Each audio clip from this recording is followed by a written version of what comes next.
Well, welcome back to the Lamppost Listener. My name is Daniel. I'm Phil. And this is a podcast where we journey chapter by chapter through C.S. Lewis's Chronicles of Narnia. This is chapter 3 of Prince Caspian, the Dwarf. The Dwarf. Yes, we have another not as inspired chapter title again. C.S. Lewis just kind of giving it to us. It's basically what it says in the title. Yeah, and you were telling me right before we started recording, you've been looking ahead at some of the chapter titles and you regret Accidentally. that? Yeah. So I have all the books together in one giant volume. Which kind of breaks my heart. Well, yeah. But it makes it very easy to carry around. Sure. And always have all of them, access to everything. But to find Prince Caspian, it's kind of in the middle because it's not exactly in the order that they were written. So I have to turn to page 329 to get it to this chapter. For some reason, I started at the back and I accidentally saw a title of chapter 8, title of chapter 12, whatever it was. And it's like, how they did this. I'm like, that's a spoiler. Do you like, C.S. Lewis has a couple of those where, and throughout all of the book, where it's like, how blank cap, I actually think there's, like you said, there's one coming up. Do you like just knowing exactly what's going to happen in a chapter? Absolutely not. I don't like reading the table of contents, unless it's a nonfiction book, like about business or something. Yeah. Only if it's about business, or could it be about, history or something? Oh, if it's about history, that's different. I don't know if I want to have that spoiled either. Okay. Yeah. Right now I'm in the 1400s. No idea what's going to happen. Oh, nice. So I kind of like the very simple kind of mysterious chapter titles we're getting. Like I'm thinking if I'm reading this for the first time as a kid and I'm going through and I had the island, I'm like, oh, what's that about? Right. And then I have the ancient treasure house and now the dwarf. I'm like, wow, this is just getting a little bit more and more mysterious. And I want to talk about that a little bit more in a minute because I was thinking that there's a new revelation in each one of these first 3 chapters that gives us a better idea of what's been going on in Narnia. So do you want to just jump into the chapter summary? Let's jump in. Actually, before we do that, I just realized we haven't talked about where we left off. And we left off with Peter, Susan, Edmund, and Lucy discovering the ruins of Cair Paravel. They've got their gifts from Father Christmas, except Edmund, and they have settled back down for the night. So let's jump into the chapter. All right. The Pevensies continue exploring the island and ruins of Cair Paravel when Edmund comes to the realization that many years have passed since they left. Before they're able to process this revelation, the Pevensies are interrupted by the sound of others. They make their way to the beach in time to see 2 soldiers preparing to execute a dwarf. Thinking quickly, Susan sends a warning shot from her bow and scares both soldiers away. The dwarf, who remains unnamed, comes back to the island with the children.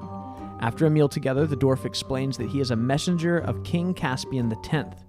He alludes to the idea of old and new Narnians, which confuses the children. Realizing that they know very little of present affairs, the dwarf settles down to tell them a long story. So there you have it, chapter 3. Phil, tell me some of your first impressions about this chapter. I love meeting this new character. I love how quickly Susan reacts and fires the shot. The speed with which she did that was kind of cool to see. And I also like how the chapter leads into the next chapter where C.S. Lewis is like, I'm not going to have all the interruptions. Yeah. That really means a lot to me. Yeah. So I know he's not named here in the chat. Maybe I shouldn't say the dwarf's name because you don't know who he is. Well, not in this chapter, yes. So I'm not going to say anything. Who do you think the dwarf is? I still am calling him the dwarf in my head. Okay. And you're not sure who this could be? Right. Okay. So I'll leave it at that. I was about to reveal some stuff, and then I realized you might not know. So the thing that stood out to me is that we have gotten kind of stop looking ahead. I can see you flipping pages in that book, Phil. Each chapter. Put the axe down. I can see you picking up that axe. In each chapter as we've gone through this, we've received a different revelation about where we are or what's been happening in Narnia. So in the first chapter, the kids are brought back to Narnia, and at first they're not even sure if it is Narnia or not, and then they do discover, yes, we are back in Narnia. In the second chapter, they learn that they're actually in the ruins of Cair Paravel, that this is the same castle they once ruled in. And then in this chapter, they discover that many, many years have passed. So it's Edmund that figures out that, wow, a lot of time has passed. I looked up on the Narnian timeline at the Chronicles of Narnia wiki, and it's 1,303 years. Whoa. It has been a long time. That's more than I thought. I was thinking like 500, 700. No, 1,303. So the Pevensies first... That's like about a year in Earth time? Yeah, about a year in Earth time. Just did the math in my head. Good job. The Pevensies, they arrived in Narnia the first time in the year 1000. So that worked out really well. It did. Yeah, it did. And then they return now. It's the year 2303. Okay. It's like when Jesus was born right at year 0. So that was really nice. Yeah, timing. that worked out really well for the calendar. I sure did. Yeah. What a great starting point. Actually, moving ahead, I actually have some timeline stuff to talk about in the next chapter too, but I'll pump the brakes on that. So before we get too far ahead of ourselves, I think we should go ahead. Phil, I think you're going to read a little bit from chapter 3, the beginning. Yep. The worst of sleeping out of doors is that you wake up so dreadfully early. And when you wake up, you have to get up because the ground is so hard that you are uncomfortable. And it makes matters worse if there is nothing but apples for breakfast, and you had nothing but apples for supper the night before. When Lucy had said, truly enough, that it was a glorious morning, there did not seem to be anything else nice to be said. Edmund said what everyone was feeling, we've simply got to get off this island. When they had drunk from the well and splashed their faces, they all went down to the stream again to the shore, and stared at the channel which divided them from the mainland. One of the things that really sticks out to me in this beginning of this chapter is we haven't gotten the glorious return to Narnia that you would think that they would have gotten. You know what I mean? It's almost, I was thinking about this, and just to kind of break the fourth wall for us, like we're recording this during the Advent season, and so I've been thinking a lot about the incarnation. And, you know, the fact that when Jesus came, it wasn't, you know, with fanfare. It wasn't like it wasn't the way we thought it would be, right? It was in this lowly manger. And a similar kind of thing's happening to our protagonists here. Like they have come back to Narnia, and it's not this triumphal entry by the kings and queens of old who, as we've learned in the little bit, in a couple chapters forward, we learned that they're almost like these fantasy figures. Like they've become legends in and of themselves. Spoiler alert, sorry. But they come back and they're all by themselves and no one is here to greet them. And it's not, and even they're not, don't even really seem to be enjoying it that much. Right. And it's really interesting because we've talked about this, but a lot of people don't find this to be their favorite book. A lot of people would even say it's their least favorite. And I wonder if it's because it kind of subverts our expectations a little bit. Like it's just not what we expect from a return to, like it's called Prince Caspian, The Return to Narnia. And this is really not what I expect in a return to Narnia. Here's a question for you about expectations. Okay. When you view something, usually like a sequel, so this would be considered a sequel, right? Yeah. Yeah. So when I go and I watch a sequel, I actually like being surprised. There have been a few sequels that have come out, and I won't like say specifics, but like there was one where a very key character gets taken out in the first 20 minutes, and I was not expecting that because like they kind of carried the first one, and I really kind of like when my expectations are not met in that way. So when you go into a sequel, you're not looking for the same kind of magic of there is magic in this one, but you're not looking for the same kind of recipe for success that you saw in the last one. You're looking for something different. We've already done that. Okay. Yeah. And like when people are like, oh, this series was so much better when someone else did it. I'm like, yeah, we already have that. That's been done. So you don't want to see something similar in your sequels. You don't want to see a similar kind of formula. You want to see something different. Right. Oh, not every single time, but I am pleasantly surprised when it does happen, if it works. What are some of your favorite sequels that do this? One that comes to mind is that, and it's doesn't really match up with this content, but Kingsman. Okay. I was just pleasantly surprised by some of this. Like, it wasn't a great movie overall. Yeah, I thought most people didn't like it. Yeah, I was just like, I liked being surprised by some of the plot points. Okay. Yeah. So you're glad they didn't just kind of retread what was successful about the first Kingsman movie. They went out on the limb. And so it seems like a lot of people really didn't like that one. So I'm interested to hear by the end of this book how you feel about Prince Caspian, because maybe this is exactly right up your alley, that this is so different from our first trip to Narnia that you're going to be like, I love it. I can't. Well, that's what I'm so excited about so far. Okay. Is that this is not exactly what I would expect. Like, you kind of think they'd go back and there'd be some of the same people there, and they're all gone. They're all gone. They're super gone. It's like 1,000 years later, according to the timeline. Yeah. Which is crazy. Exactly. So I mean, I kind of like that. Like, it's still Narnia. Technically, we're back. Technically, yes. Technically, we have all four of the main characters, but everything is really different. Yeah. One of the things that sticks out to me as they move ahead is, Edmund says, we've got to get off this island and, we're going to have to swim. And Peter's worried, like, I don't know, he's really actually worried about Edmund, who's not a great swimmer. And something really interesting comes up, and Susan says, she says, Father says it's never wise to bathe in a place you don't know, which I think is this version of don't shut that wardrobe door when you get in it. That's right.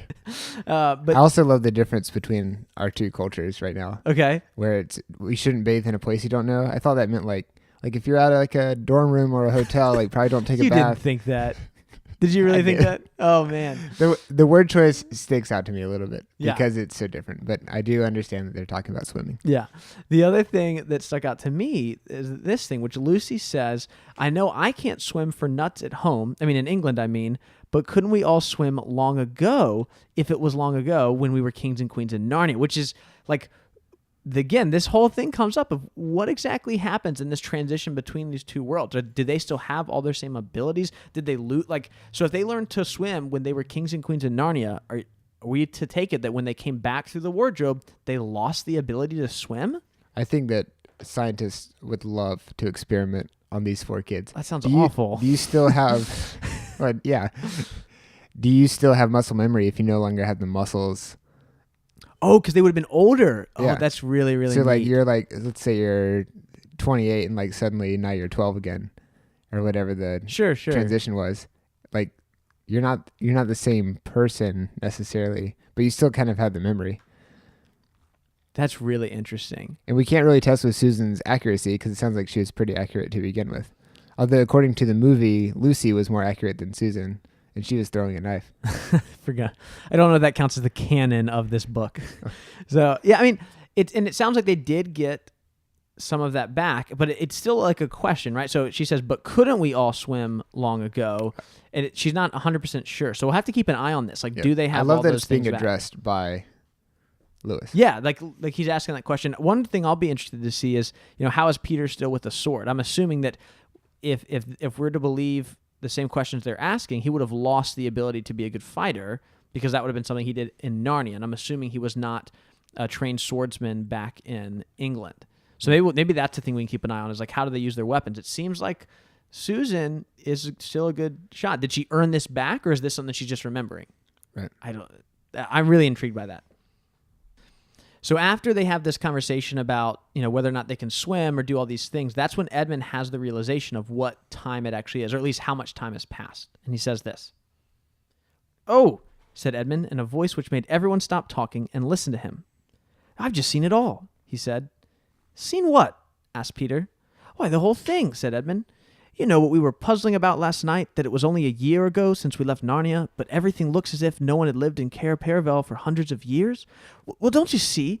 You know that however long we seem to have lived in Narnia, when we got back through the wardrobe it seemed to have taken no time at all?" "Go on," said Susan. "I think I'm beginning to understand." "And that means," continued Edmund, "that once you're out of Narnia, you have no idea how Narnian time is going. Why, shouldn't hundreds of years have gone past in Narnia, while only 1 year had passed for us in England?" "By Jove, Ed," said Peter, "I believe you've got it.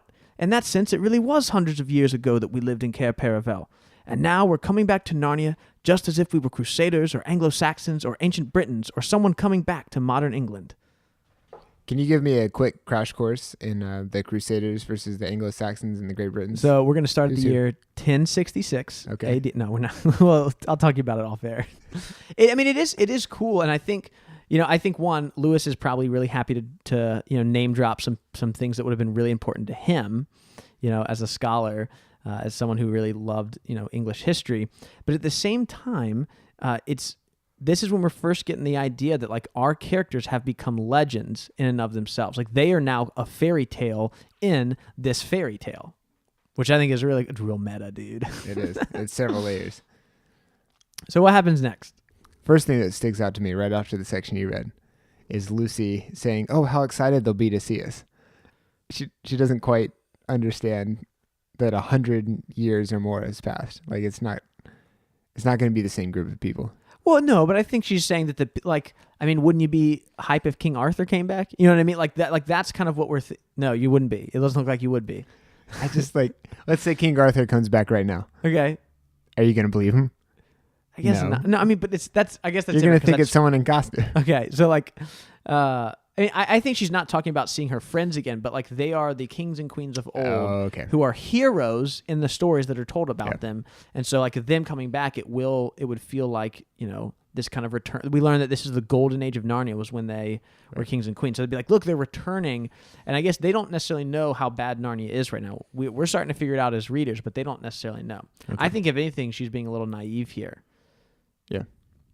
I think that's a great word for it. So what happens next? Then we see an attempted execution. Yeah, that's kind of dark. Water, but it's like it's not a very thorough attempt.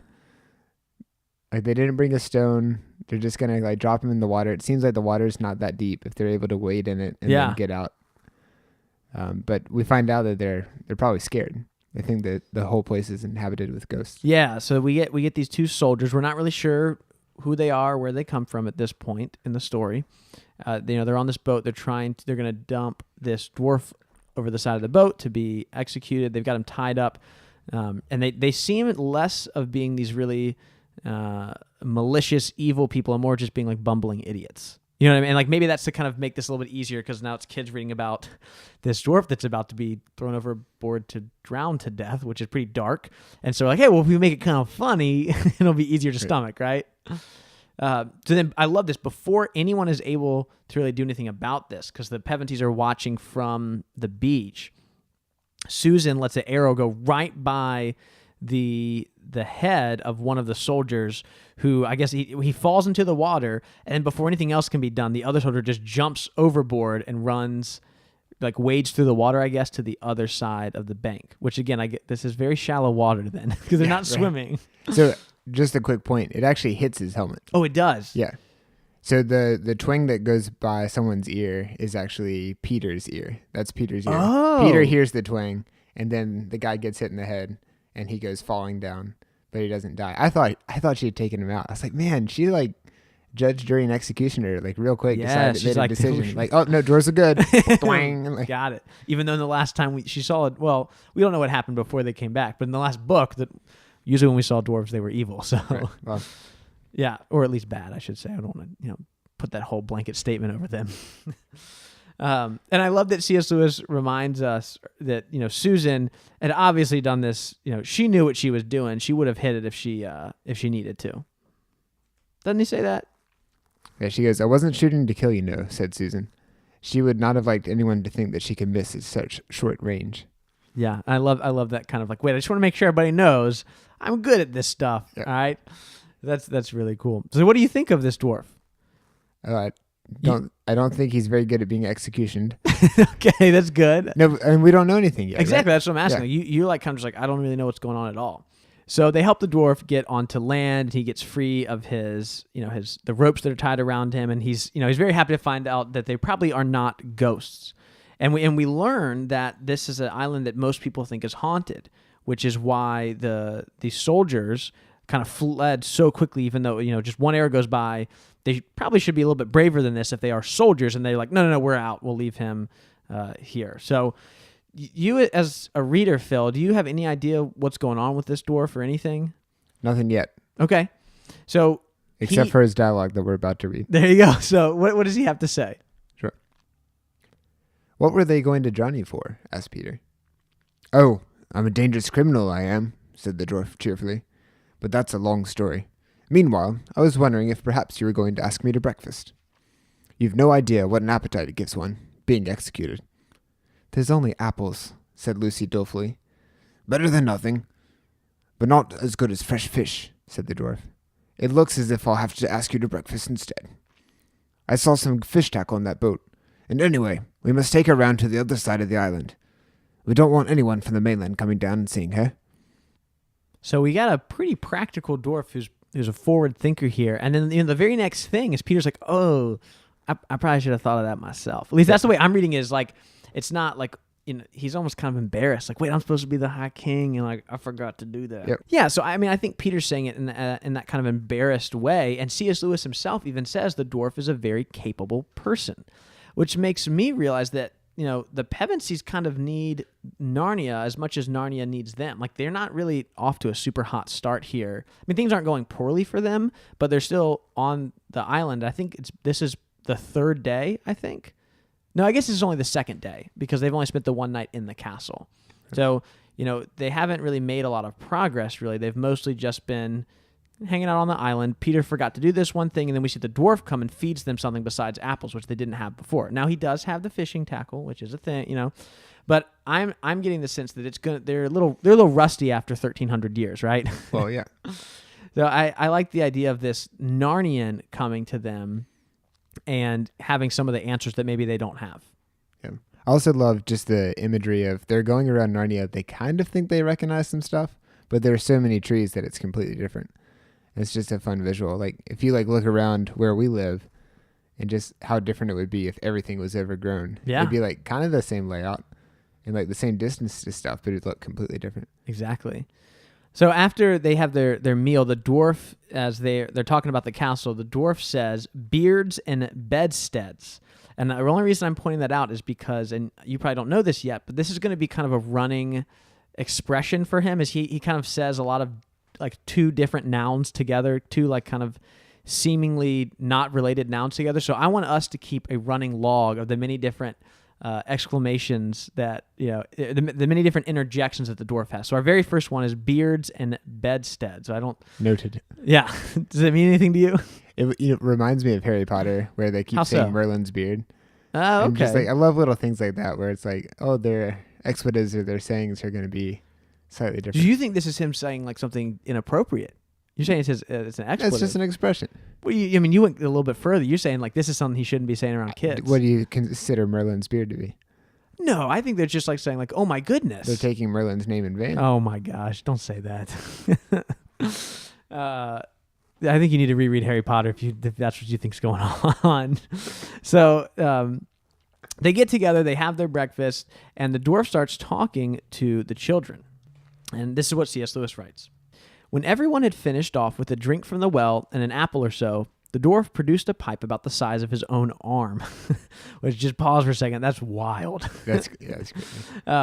He filled it, he lit it, and blew a great cloud of fragrant smoke and said, "Now, you tell us your story first," said Peter, "and then we'll tell you ours." "Well," said the dwarf, "as you've saved my life, it is only fair you should have your own way. But I hardly know where to begin. First of all, I'm a messenger of King Caspian's." "Who's he?" asked four voices all at once. "Caspian the 10th, King of Narnia, and long may he reign," answered the dwarf. "That is to say, he ought to be King of Narnia, and we hope he will be. At present, he is only King of us old Narnians." "Well, what do you mean, old Narnians, please?" asked Lucy. "Why, that's us," said the dwarf. "We're a kind of rebellion, I suppose." "I see," said Peter. "And Caspian is the chief old Narnian?" "Well, in a manner of speaking," said the dwarf, scratching his head. "But he's really a new Narnian himself, a Telmarine, if you follow me." "I don't," said Edmund. "It's worse than the Wars of the Roses," said Lucy. And that's where we'll stop before we finish the chapter, but... Is the War of the Roses a real thing? Yeah, it was part of some English civil wars in the 15th century. Ah, yes. That was around the 1400s, I believe. Yeah, that's correct. We sound really smart when we have computers in front of us, don't we? So I really like this is where we see our protagonists for the first time even out loud seem confused. They do not know what's going on at all. We've seen them be confused within one another, and we've seen that as readers, but now they're talking to an actual Narnian, and you wouldn't blame this dwarf if he didn't know who they were, or was surprised to find out that they were these kings and queens of old, because they seem completely out of their own element here. Right. Yeah. I also love how when Edmund speaks, I'm still relating to him a lot. Good. And he goes, "If you follow me," and Edmund goes, "I don't." And I wrote, "Me either." Yeah. I'm lost here. I mean, one of the things I'm realizing in this book and now in The Lion, the Witch, and the Wardrobe is I relate to Edmund a lot more than I ever thought I did. I saw myself in him a lot as a sinner, and as in that whole supposal of Aslan and his redemption. I was relating to Edmund a lot as a sinner. And now here I'm relating to him as someone who's kind of just speaking for the audience, and I really appreciate that in him. I love it when that's done. There's another podcast I like, and there's one person who's kind of like the showrunner, mm-hmm. and then the other person tends to ask questions that may come across as like, oh, you don't know, or you're not as cool, but it's like having the audience there. Sure, it's great, and I love it as a narrative technique too. At this point, can I ask you this? Can you rank the Pevensey children? On what scale? Just like who do you like the best at this point? You're like just a little bit into Prince Caspian. You've read Lionel Richie from the Wardrobe. You have no idea really what, for the most part, what happens later on. Do you have a favorite and least favorite or anything? Susan, Lucy, Edmund, Peter. Wow. Yeah. I think that's a pretty that's a sick shot, Susan. Yeah. So Susan's your favorite Pevensey. Then right now after reading this chapter, yes. Then you said Edmund was next? No, Lucy. Lucy's just got some great dialogue. Peter. Okay. And it's like she's growing up a little bit and saying slightly more mature things. Mm-hmm. And like, it's just cool to see those changes. Edmund too, like we're still like seeing the fruit of the experience that he went through before. Okay. And like Peter's not really thinking about the tackle in the boat or like what they should do and bring it around. But I'm not counting him out. It's just like if I have to rank him. Yeah, I mean, it's your least favorite. Doesn't mean you dislike him. It's just of the four, he's your least favorite. Okay, interesting. Can you imagine saying that to your kids? It's not that I dislike you. It's just you're my least favorite. It's terrible. So then the chapter ends with the dwarf hearing all of this and deciding he needs to rethink his strategy of explaining things to them. And this is what he says. "Oh dear," said the dwarf. "I'm doing this very badly. Look here, I think I'll have to go right back to the beginning and tell you how Caspian grew up in his uncle's court and how he comes to be on our side at all. But it'll be a long story." "All the better," said Lucy. "We love stories." So the dwarf settled down and told his tale. I shall not give it to you in his words, putting in all the children's questions and interruptions, because it would take too long and be confusing, and, even so, it would leave out some of the points that the children only heard later. But the gist of the story, as they knew it in the end, was as follows. Are you excited to keep going on? I am. Yeah. When I read this, I went and I turned the page immediately. You just turned the right. So you've read ahead to chapter 4? Yes. Yeah. I was trying to keep that a secret, but yes. So then I want to talk a little bit. I want to move forward a little bit and talk about chapter 4 because let's talk about what's up next. So I want to actually go ahead a little bit because in the next chapter, chapter 4, the dwarf tells of Prince Caspian. Under the cover of darkness, Prince Caspian learns of old Narnia. And I don't want to go too far ahead, Phil, but we're actually not going to hear back from our Pevensies for a couple of chapters. What? Yeah, that's correct. So this is a split in our narrative. It's going to break off from the rest. We're going to kind of take a non-linear approach and go back and find out what led to this dwarf coming here. And I really, really like this. I know some people do not enjoy this, and so I'm interested to hear your thoughts as we kind of travel along. I am a huge fan of nonlinear storytelling, and I think, again, it's just one more thing that subverts your expectations. None of this happened in The Lion, the Witch, and the Wardrobe. It was a straightforward, completely different from start to finish. We even found out in the movie they even shot it in chronological order, and that made sense because the movie is very, very linear. They literally come into Narnia and then they go across the map east, and then that's where the book ends. I think they did it because it was easy to do. I know that, but I'm just like they didn't saying, have to go back and like reshoot. No, I get at that. Other locations.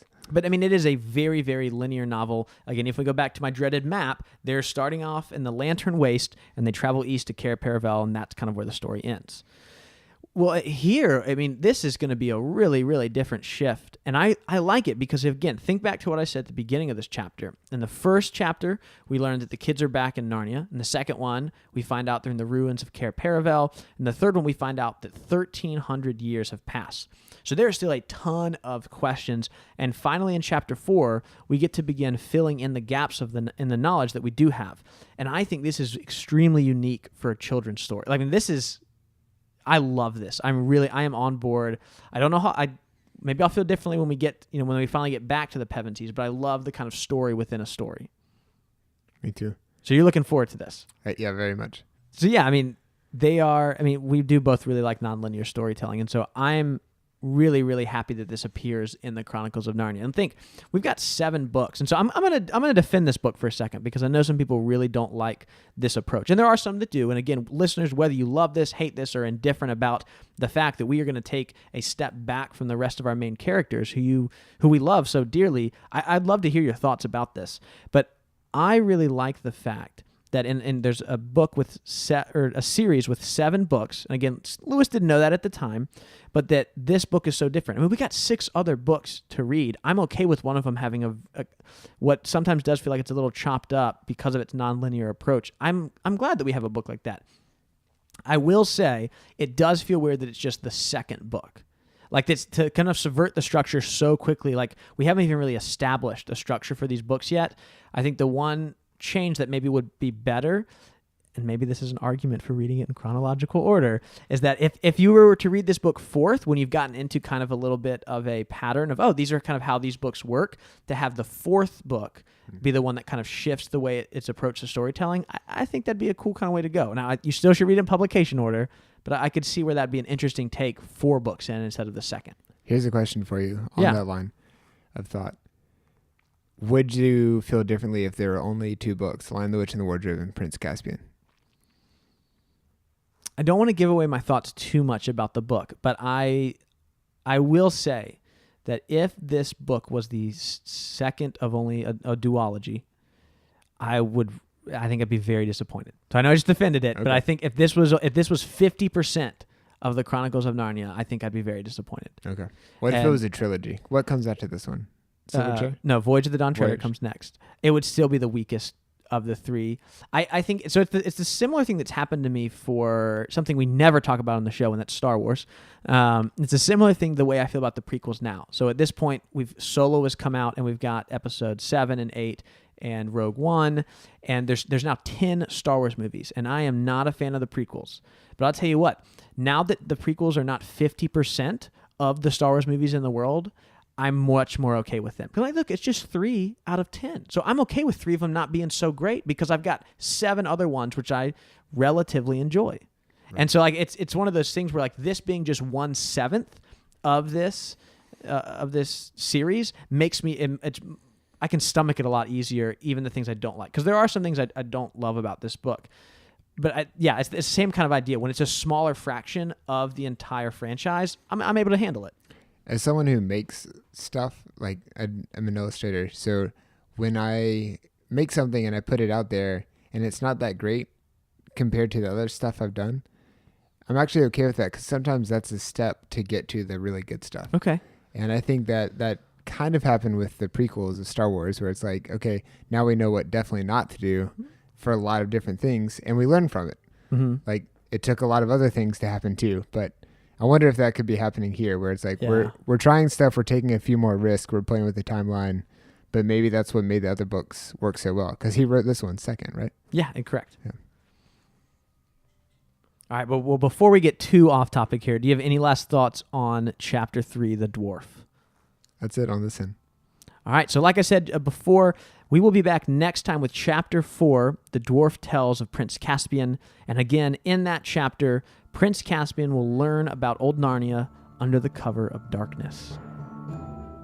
So thank you so much for joining us. You can follow us into Narnia on our Twitter or Facebook pages. If you have any feedback, you can email us at thenarniapodcast@gmail.com or leave us a voicemail at 406-646-6733. And I would really, really love to hear people's thoughts on this book, because I think The Lion, the Witch, and the Wardrobe is pretty universally loved, but this one not so much. So write in. Tell us how you feel about this book.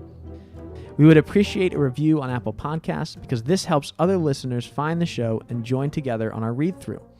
Also, make sure you have subscribed to the show in your favorite podcast app so you can wake up with a new episode every other Wednesday. Our show's themes were created by Kevin MacLeod, and you can find more of his work in the links in the episode's description. Thank you for coming along on this journey, and we will be back next time with Chapter 4.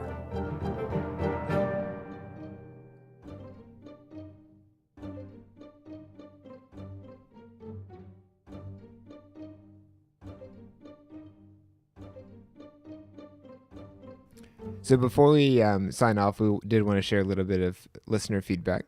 We love hearing from you guys. We take a look at everything that comes our way, and we wanted to give some of it some airtime. And despite the fact that we don't respond to these as often as we should, we really, really do appreciate them. And we're making a decision right now, live on air, 2 months before you hear this episode. It's not live. We're going to check it more often, right? We're going to start responding to people, because we want to show our listeners that we really do appreciate y'all reaching out.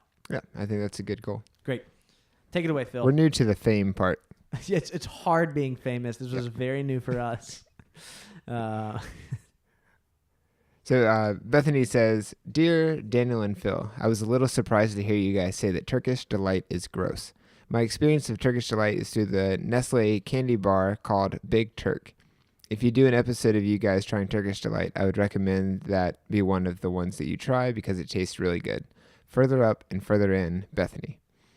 Thanks, Bethany. Yeah. So this is exactly the kind of thing that we need because I don't know what brand of Turkish Delight to try. I've seen like a dusty old box of Turkish Delight, but it didn't come in like an ornate tin that magically appeared in the snow, so I didn't know what to do. I thought you were going to say this is what we need. We need to start every episode out with us eating into the microphones and letting our listeners hear that. Every episode's a new kind of type of Turkish Delight. That's right. That's like the ASMR thing, right? Yeah, I was going to say like that. It's a very specific type of market. Maybe Nestle would be interested in sponsoring us. First one's free. You think so? Well, Bethany, thanks for reaching out. I honestly have not had Turkish Delight in probably 10 years. I mean, it's been a long time, so maybe it's something we should do in the future, Phil. We'll test them out. And we'll have to go with a Big Turk. Big Turk. All right, our next email is from a listener named Demos, and I apologize if I mispronounced your name there. He writes this. Hi there. We're still working through your episodes on The Lion, the Witch, and the Wardrobe and are enjoying them immensely. I've read all of the Chronicles of Narnia to my 3 kids many times over, some more than others. I found Devin Brown's Inside Narnia series excellent, although he only did the first 3 books to coincide with the release of the recent films. In his book on Prince Caspian, he lists no fewer than 9 themes to be explored in Prince Caspian. Number 1, Phil, I know how much you love lists. Yeah. Evil appears rarely as evil, but typically under some other guise. Number 2, help often comes in an unanticipated form in a manner that is so unexpected and strange that it may be recognized as help only in looking back on it. I want to read number 3 because I really agree with it. Okay. Real community is made up of different types of individuals with different gifts and different abilities. That was an extended number 3. You only want to do number 3. That's really important to me. Okay. You have a bunch of different people with different gifts all working together. Yeah. Number 4 is the celebration, joy, and merriment are central to life, not elements reserved only for holidays or vacations. Number 5, the virtuous life is an adventure, one with hardship that must be taken seriously, but one not to be missed because it's the only path that leads to genuine happiness, real fulfillment, and true community. Number 6, a life without virtue is not glamorous, fun, or exciting, but rather is petty, spiteful, dominating, and devouring. Number 7, in some ways, small everyday suffering is harder to bear than greater, more majestic kind. Number 8, right ruling requires a proper stance toward not just the subjects, but also for the land being governed. And the last one, true freedom is freedom from the self, freedom to turn one's attention outward toward the things that give purpose and meaning. So these are 9 themes. Actually, do you know Devin Brown? I'm not familiar with this author. I do not know. Okay. It's not Dan Brown, the guy that wrote the Da Vinci Code. No. He also wrote Digital Fortress, which was really good. I actually also like Angel Demons better too. So. Oh, interesting. But this is really cool. Thanks for sharing this, Demos. I've never heard of these 9 themes, and some of them just in our kind of short time we spent with the book are already sticking out to me, and others that I'm not necessarily making connections with. I wonder if they will change as we go through the book. So, Phil, the one that stuck out to you the most was real community.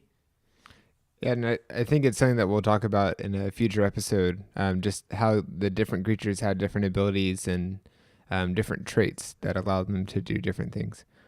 I like the one of help often comes in an unanticipated form in a manner that is so unexpected and strange that it might be recognized as help only in looking back on it. And I wonder if that's if what happens later on in this book with the Pevensies. I mean, this is chapter 3. We're leaving the Pevensies now for quite a while. If when these stories eventually come together, if some of this will be true. The last thing in this email, it says, one last observation. I've always wondered about how sentient trees play similar, pivotal roles in both Tolkien's Two Towers and Prince Caspian. I'm fairly certain that Tolkien finished The Lord of the Rings before C.S. Lewis wrote Prince Caspian, and can't help but speculate that Lewis was consciously or subconsciously borrowing from Tolkien in this regard. I'd be interested to hear what you think when you get to that part of the book. Thanks again for the great podcast. Well, thanks so much, Demos, for reaching out to us. Yeah, thank you. And so, Daniel, what do you think? That's an interesting question. Well, I don't want to share too much because in the very next chapter, we're going to talk about actually the next couple of chapters, we're going to be talking about trees a lot. So I don't actually want to share too much. But we will talk about it Yes, we will be talking about it coming up. I do think there is some connection. I think there is also just some of these two guys were working close together, and so some things just carry over even without meeting. I think it's probably a little bit of both. I'd agree with that. All right. Okay, so this next one is from Tammy. She says, I just wanted to drop a line to tell you how much I'm enjoying the podcast. Wait, before you go, you got to read her wonderful subject of the email. Okay. Her subject is Old Lady, New Listener. Pretty good. Yeah, I like that. Yeah. A good subject line goes a long way. Mm-hmm. Actually, we get a lot of emails. We don't read them if we don't like the subject, so we just send them right to trash.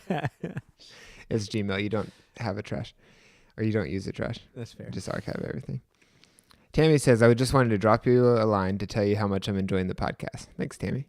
I'm a lot older than you fellows. In fact, I'm sure I'm older than your mothers. Whoa. You leave my mother out of this.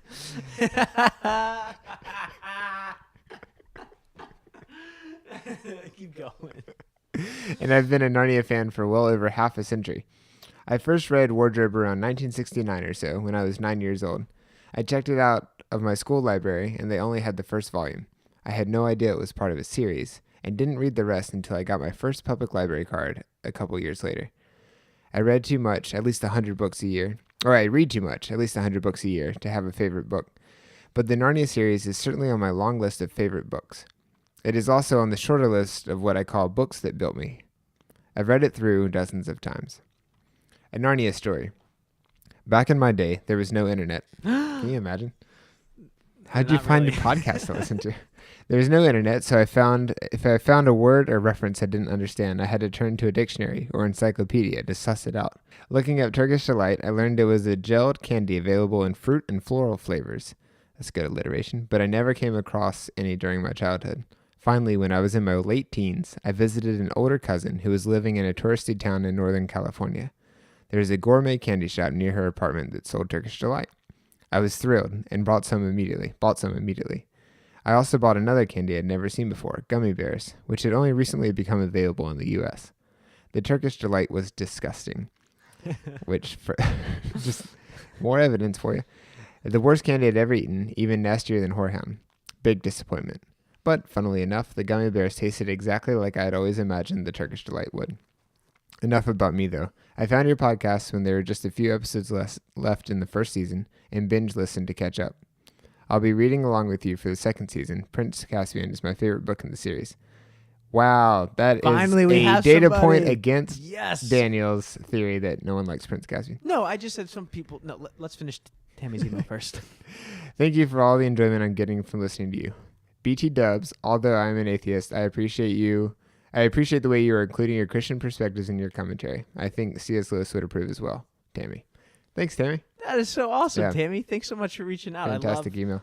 I know that a lot of people also like this book. I've just heard from a lot of people that don't like the book. And so I'm glad we have someone this is her favorite book in the series. That's awesome. It is. I also like... We know we obviously talk a lot about our Christian perspectives on the book. We know that we have a significant portion of listeners who do not share our faith, and so I'm glad that people are still able to enjoy the work, the content that we're creating, even if we don't share that same perspective. So, and I think that's exactly where we want to be. We want to be honest with our Christian perspective, but also make sure that everyone feels like they can listen to the podcast. I mean, it's our worldview. I can't not read this book as a Christian. Right. But I also know that I have as a Christian, you have to read this book. That's true. If you grow up in a Christian church as a elementary schooler or middle schooler, you're going to end up reading these books. But also, it's hard for me to disassociate the worldview that I have, right. From what I'm reading. I do that with the many books. I have a Christian take on pretty much everything I'm reading because I'm a Christian, right? So, but I'm glad, Tammy, that you're still enjoying this. Thank you for the kind words. C.S. Lewis would approve as well. That means a lot coming from someone who it sounds like is kind of like my mom. All right. Next up, we have an email from Barbara. The email is titled Robinson Crusoe.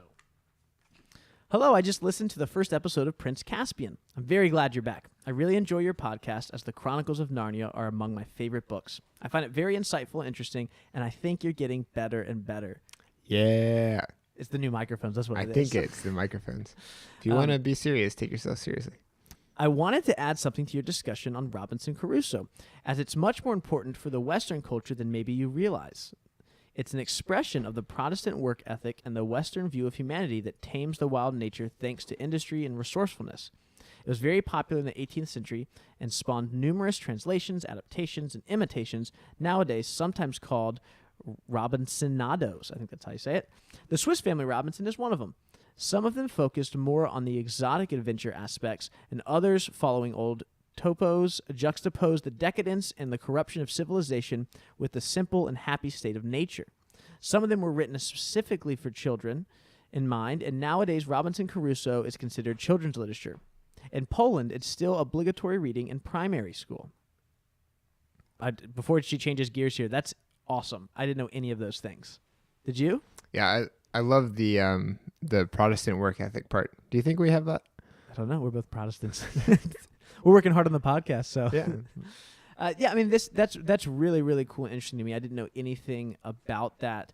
I don't think I've ever read Robinson Crusoe. I know a lot of the story, but Well, this is exactly the kind of email that I like, where I'm learning something that I would not have learned if she had never emailed us. yeah, absolutely. And we're getting information that, like the last one we just did, where it's a personal story that someone may not have shared publicly before. Mm-hmm. And now we get to share it with our listeners. Well, here's another cool story she has. To add to my thoughts to the endless discussion about the reading order, I agree that publication order is better. I didn't follow the publication order nor the chronological order, though. It was all over the place for me. I read The Magician's Nephew first and The Lion, the Witch, and the Wardrobe last. Whoa. Perhaps that's why it's my least favorite one.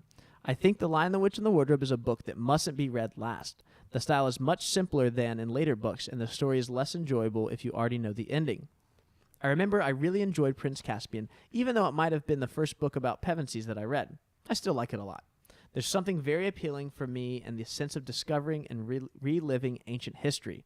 Once again, I love your podcast. Keep up the good work. All the best, Barbara.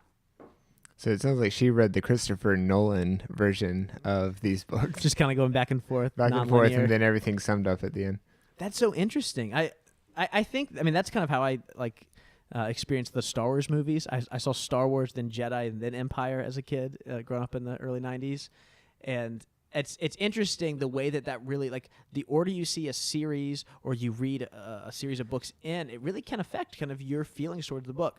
I love The Lion, the Witch, and the Wardrobe, but I think if I had read it last, I don't think I'd like it that much either, because it is so much simpler. And I think the reason I like it is because I remember how more complicated and how much darker something like the last battle gets by the end.